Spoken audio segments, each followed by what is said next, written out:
But another product that we wanted to bring is a product that is very relevant right now, and that is Immune365. This product right here is you definitely creating a buzz and a conversation here in all of North America and really in all of Jeunesse, because it is a product that is extremely, like I said, relevant. You know, this is, we're about to enter October. We're in the last quarter of the year. The temperature starts to drop, and, you know, unfortunately, our immune systems have to fight a little bit harder to keep, you know, the just the foreign invaders at bay. And so we want to do the most to nourish our body, to care for our body, to care for our immune system, and really prep our immune system, you know, to be able to be at its best, to fight, you know, any type of potential, you know, sickness. And so, you know, Immune365 is a product that is packed with really, really great ingredients, from liposomal vitamin C, which you're about to hear from Christian Drapeau, and he'll tell you all of what that means. But just know that we really went for quality. You know, there are a lot of products on the market that have quantity. They, you know, that they'll pack a product with a lot, but it doesn't necessarily mean that it's better. So we're all about the quality, and so liposomal vitamin C is a big selling point here. You know, obviously there's zinc, but it's chelated zinc. There is magnesium. There's so much in this product that, you know, what I can tell you is that this product right here, it is the baseline to help your immune system be prepped, to, you know, fight everything off. And, you know, you pair that with RevitaBlue, you pair that with Reserve, you pair that with the rest of our products, now you truly have an immune boosting cocktail. And so, you know, to go over the science behind the product, again, he's going to cover what is it, who's it for, why is this different, when you should take it, how do you pair it with the other products in our Yes system to truly have the best immune boosting regimen during this time of the year, is our one and only, very beloved Christian Drapeau. Christian, are you with us? I am here. There you are. Nice seeing you, Betty. Hi. Nice to see you. Nice to see you. And we're so honored to have you here. You know, I love hearing from Dr. Newman. I love hearing from you. You guys both have just this amazing ability of taking so much information and just bringing it down to, you know, just simple terms. And, you know, looking forward to everything you're going to teach us. So go ahead and take it away. Thank you. Thank you so much, Betty. Well, hello, everyone. It's always a pleasure to be with you. So we will talk tonight about immune, like Betty said. And before we get into immune and talk about the product itself, let me take just a few moments to talk about the immune system, because the product by itself is simple in what it does. But if we don't have a good understanding of the immune system, then it's not clear to understand, you know, what it does. So first, we need to understand that your immune system, in spite of everything that is said, everything that you can do, that you can take, at the end of the day, when we talk about infections, whatever we talk about in this pandemic world, the most powerful strategy to support good health is your own immune system. It has evolved over thousands of years. Your immune system is really what matters the most. You know, we hear about sort of the horror stories of this pandemics, but at the end of the day, the people, I mean, so many people got it, and they did not even realize that they had it. These were the people who had a good immune system. So I'm just saying this here to underscore the importance of a good immune system. So how does an immune system work? Your immune system is a few tissues called lymphoid tissues, like your lymph node, for example, that contain various types of immune cells. If you get an infection somewhere, either you get a cold, either you cut yourself and you get an infection on your finger with bacteria getting into the cut, what happens is that you have these cells called macrophages that will go and randomly will end up at the place where there is the infection. They will recognize that there is something here that is not normal, either a bacteria or a viral infected cells. It will slowly engulf that cell, like eat it, and then go back into the blood circulation, actually it's the lymphatic circulation, come up to the first lymph node, and then we'll get a gathering there with all the other immune cells and kind of show them, look what I found.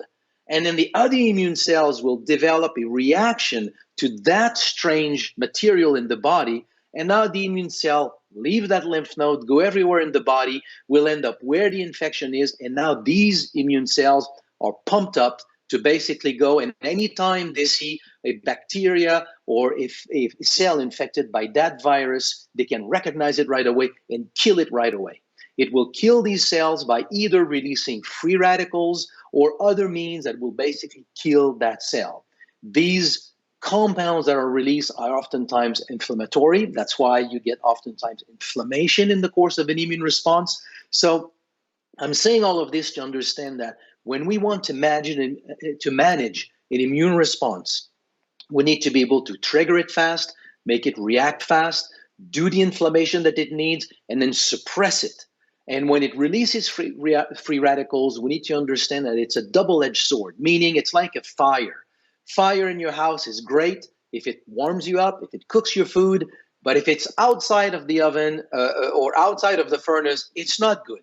So it's the same thing with free radicals. Your immune system will produce them to kill a bacteria, but you don't want them to go everywhere in the body and have an overproduction of them.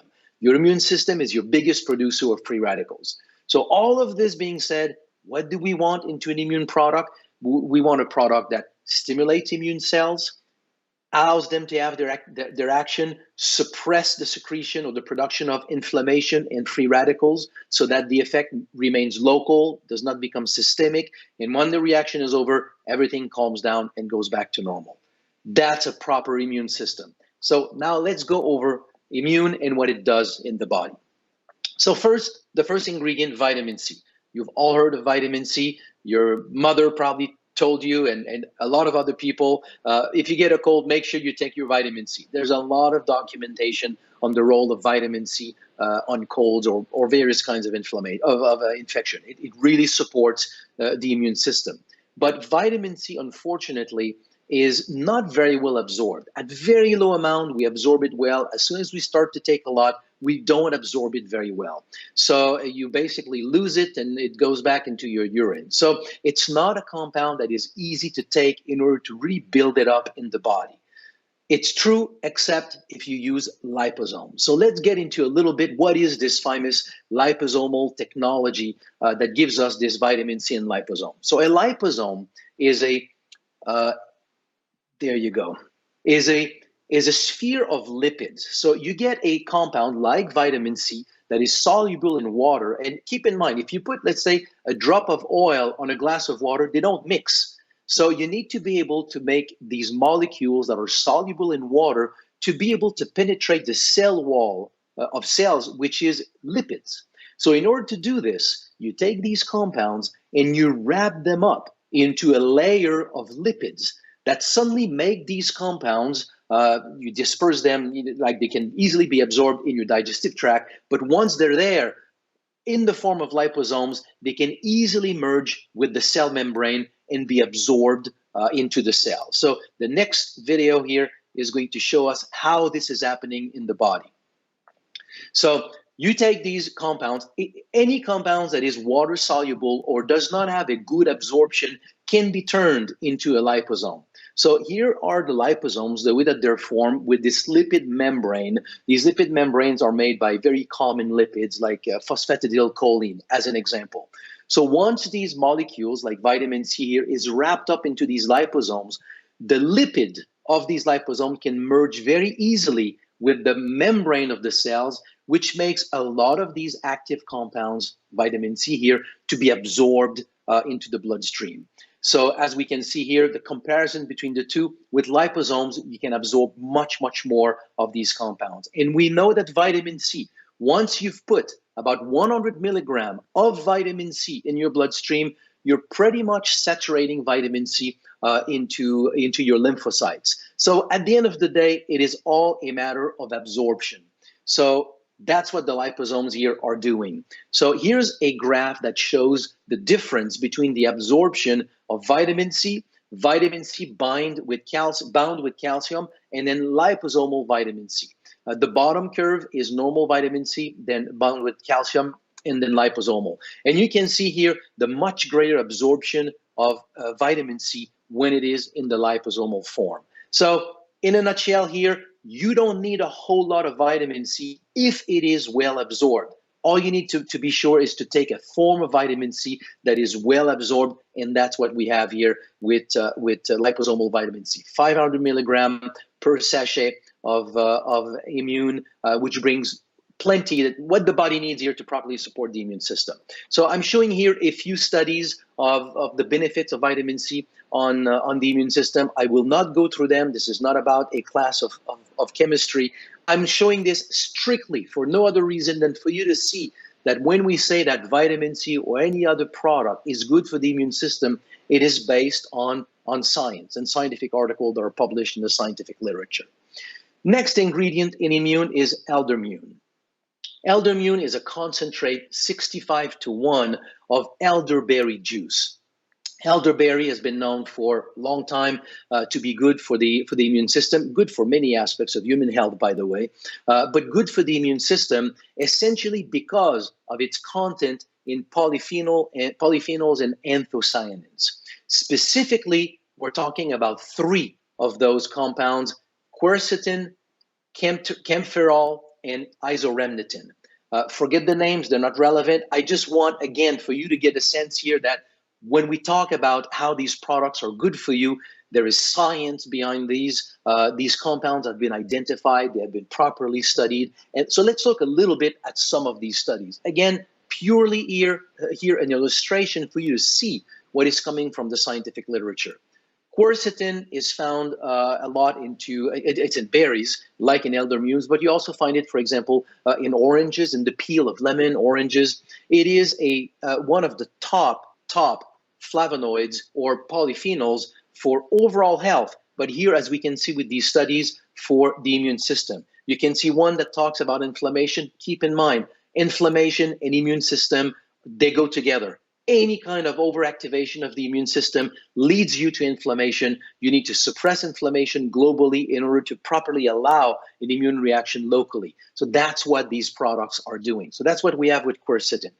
Camphorol is another of these compounds, polyphenols, well documented for its effect on the immune system, and specifically for its effect on virus or viral infections. So here again, you can see the studies. The last one, isoremnitin. I know these names are bizarre, but it is another common polyphenol in berries, but very high amount of this in elderberry. And again, we can see the effect of this compound on the immune system. You may have seen on some of these titles that it's not only the immune system, it is really other aspects of human health. And this is very important because as we do immune and we promote it for the immune system, and is good for the immune system, we need to understand that a lot of these natural compounds have an effect not only on one aspect of human health, but on many aspects of human health. And this is so true for those polyphenols that we have in eldermune. Likewise with vitamin C. As an example, vitamin C is a super, not only important, but an essential cofactor for the synthesis of collagen, for example. So it is good for the immune system, but your skin cannot repair, cannot regenerate, cannot get back its youthful appearance if you do not have vitamin C. And it's the same thing for these polyphenols. They've also been documented for their effect on the skin, among other things, many aspects of human health. The last key ingredient in immune is zinc. Just like vitamin C that is poorly absorbed, so we need to wrap it into liposomes to be properly absorbed, we have the same thing here with zinc. Zinc, like many other minerals, is not very easily absorbed. So in order to enhance the absorption of zinc, we do what is called chelation, meaning we attach zinc to a molecule, let's call it a biological molecule. What I mean by this is that life, all the molecules in the body that compose you, amino acids, protein, fats, everything in your body is all made of molecules whose basic skeleton is carbon.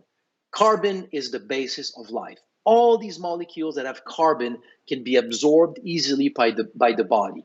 So if you attach zinc to one of these molecules, like an amino acid, you basically facilitate its absorption in the body. That's what we call a chelated mineral. So let's look a little bit as to what it means. So if you have just a mineral, so it's symbolized here by the letter M, they don't all do the same thing. But if they touch a membrane, the membrane of a cell, oftentimes it is sort of negative to the cell. It's irritant to the cell. Just think about colloidal silver as an example. We use it as an antibiotic because it affects the membrane. So a lot of these minerals, without being tied to anything else, can be sort of harsh to cells. Another thing is that in your gut, parts of foods that you eat that are in your diet can also capture these minerals, like phytin, for example, that we find in beans, can capture iron, and then you don't absorb it as easily.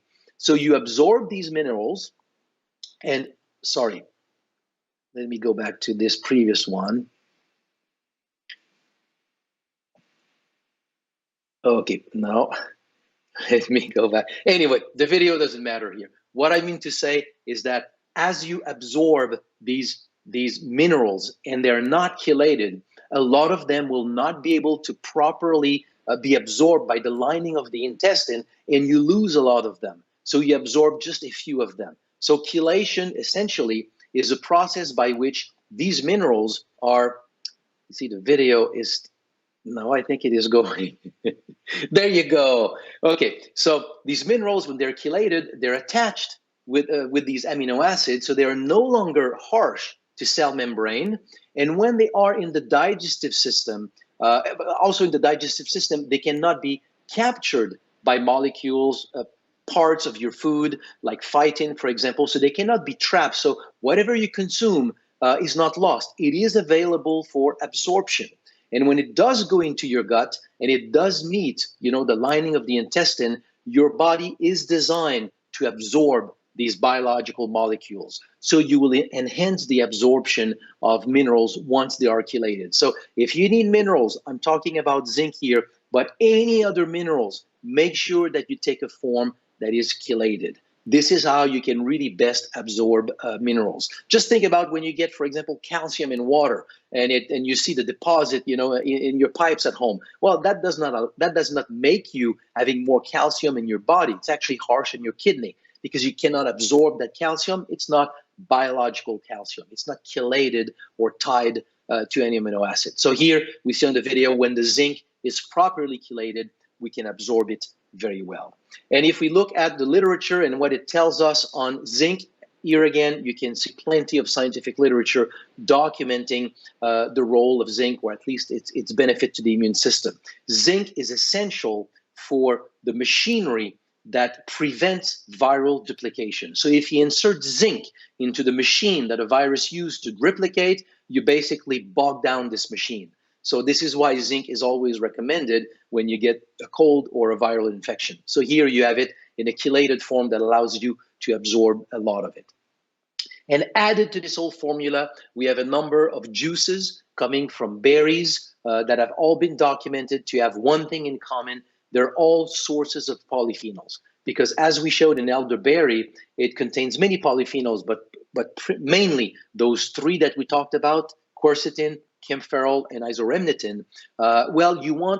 Polyphenols are most effective when they're accompanied by a whole family of polyphenols. So in order to create this family of polyphenols, we add, like this in the background, juices from various berries that do contain a lot of polyphenols. So that is essentially is the formula for immune. Three main bullets for the immune system: vitamin C, zinc, and then eldermune, or these polyphenols, backed up by a number or a broad spectrum of polyphenols. But like Betty said earlier on, if you really want to be completely shielded, like armored against anything coming from the outside, you have an amazing synergy here between these three products: Immune, ReVitaBlue, and Reserve. And here's how they work. So as we have seen, in Immune, we have the elderberry, we have the vitamin C, we have the zinc, and a broad but, let's say, low concentration family of polyphenols. If you want to boost these polyphenols even further, well, you already have, for most of you, you take Reserve every day. So now you get more of these polyphenols, more specifically resveratrol, but it really boosts the polyphenol, the family of polyphenols that you have with Immune. And then the important thing here with the combination with ReVitaBlue is that ReVitaBlue just happens to contain compounds that will do what Immune does not do in the immune system, or it's not the strongest thing that it does. So, for example, ReVitaBlue contains AFA that was documented to support the activation and the migration of one specific type of immune cells called natural killer cells. They are the cells in your body that go around to find either virally infected cells or cancer cells, and then they eliminate them. It's the part of your immune system that is specific for those functions. Well, AFA contains a polysaccharide that supports that part of the immune system. Sea buckthorn berry extract happens to contain a broad variety of polyphenols, but also those polyphenols that we have in elderberry. So it kind of boosts the effect of eldermune. It contains beta-glucan that also support the immune system, and we know the effect of aloe vera on the immune system. So as you combine these three products together, you're really giving your immune system an amazing boost to meet the world that we're facing today. And again, there's nothing stronger than your immune system here to face the global situation that we're meeting today. So that's what I wanted to share with you, Betty. So back to you. Awesome. Thank you so much, Christian, for that incredible training, and always great to hear from you. So much knowledge that I always get, and so much that we learn. So I want us to drop a 10 in the comment box below. I was watching on Facebook and on Jeunesse Live for these incredible products, incredible trainings. And, Christian, I look forward to the many more products that we're going to be developing, because, our field, our community deserves the best. And I'm just so proud to say that we've got somebody like you doing the research, and putting these products together. So thank you so much.